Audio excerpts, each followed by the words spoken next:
Hello class 8. Hope you all are fit and fine with your family. Children, I know that you all are missing your classroom, your school, your teachers.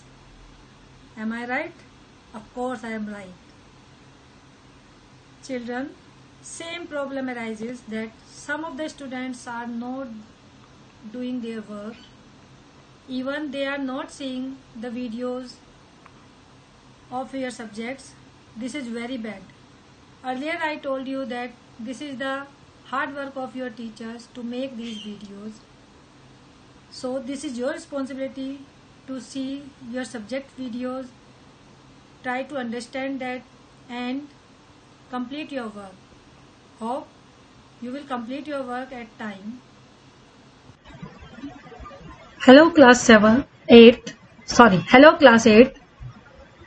This is chapter number 3, algorithm and flowchart. We are not doing chapter number 2 because chapter number 2 spreadsheet we have done in 7th class. So that chapter number 3, algorithm and flowchart, we will do right now.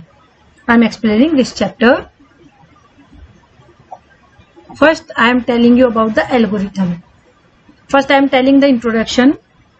Sometimes when we are solving a problem, that time we forgot some steps, even we know the solution, but when the result will come, it will come in a wrong sequence of actions. So for this problem we want a solution. If the programmers missed out some steps, the computer will give a wrong output. To get the correct output, it is necessary that a programmer writes each and every instruction in the proper sequence. This proper sequence is known as the algorithm. Now I am explaining. An algorithm is defined as a sequence of instructions that are required to get the desired results. These instructions are written in a simple English in different steps. It helps to develop the fundamental logic of a problem and is an effective method for solving different problems. For example, mathematical problems. There are some characteristics of good algorithm. First is, each step of an algorithm must be precisely defined. Second, an algorithm must contain blocks. Means algorithms are written in a blocks. It should accept a set of inputs and produce a defined output. First we will input the data so that algorithm accept that, then it will produce the output, means our desired result. It must be terminated after a finite number of steps. It should be independent from a computer programming language. Algorithms are not dependent on computer programming language. It is independent. It should develop a platform for writing a program. Characteristics of a good algorithm. Begin the algorithm with the word start. When we start to write algorithm, first we will write start. Then give a number of each instructions. Write each instruction in a separate line. We will not write two instructions in a single line. We will write that two instructions in separate line. Each instruction should be written in simple English language. The algorithm should finish with the word stop. It will start from the word start, but it will end with the word stop. For example, I am writing an algorithm for visiting a book fair. Suppose we want to go in a book fair, then we will how to go in book fair. That visiting we will write in steps in the form of algorithm. First, step 1, start. Step 2, obviously we will go to ticket counter to take ticket. Go to the ticket counter. Step 3, pay money for the tickets. First we will pay money, then he will give the tickets. Step 4, get the ticket from the counter. Step 5, show your ticket at the entrance, because without seeing ticket we cannot enter into the book fair. Step 6, visit the book stalls. There, when we enter into the book fair, then we will visit the book stalls. Then step 7, stop, because we are writing an algorithm for visiting a book fair. We are not purchasing a book from here there. We are writing only algorithm for visiting a book fair. Next is flow chart.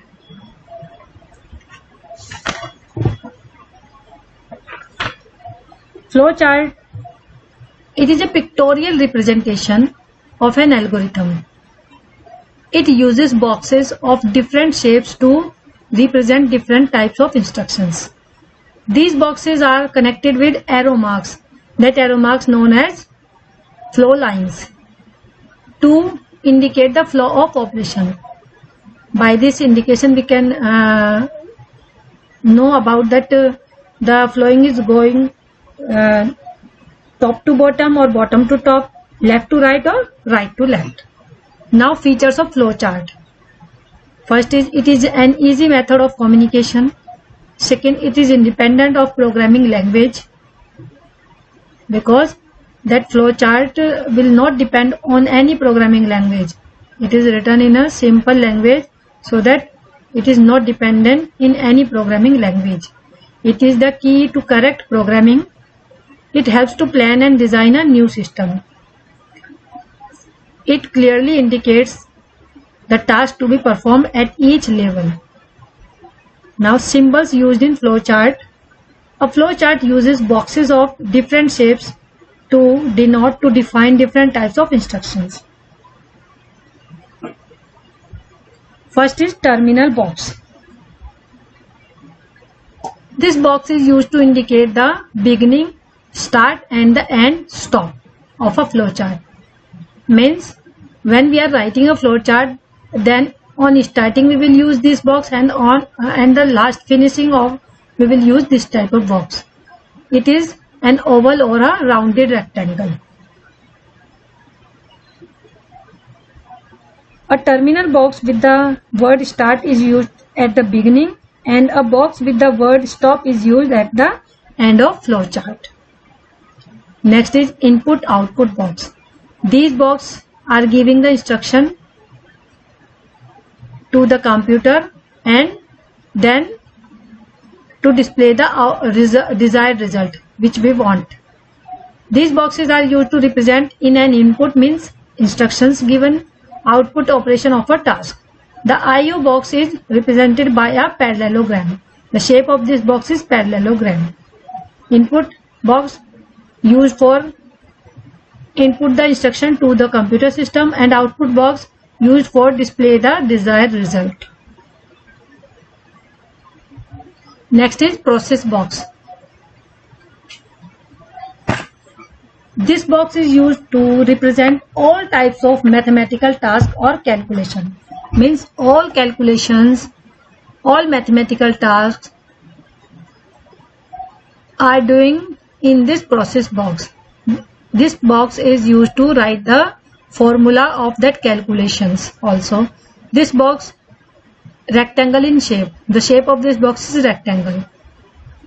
I have written addition, subtraction, multiplication, division, etc. functions are we will write these tasks in this box so that it represents the mathematical or calculation of the flowchart. Next is decision box. This box is used to direct a decision that has to be made. A decision box is in the shape of a rhombus or diamond. The shape of this is rhombus or diamond. Symbols are used to take decision. The symbols are these. This is the, suppose is A greater than 0, that is question mark.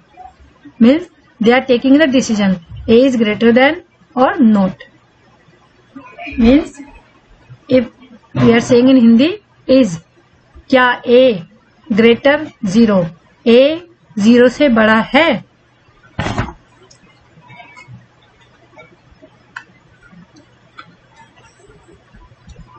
A decision box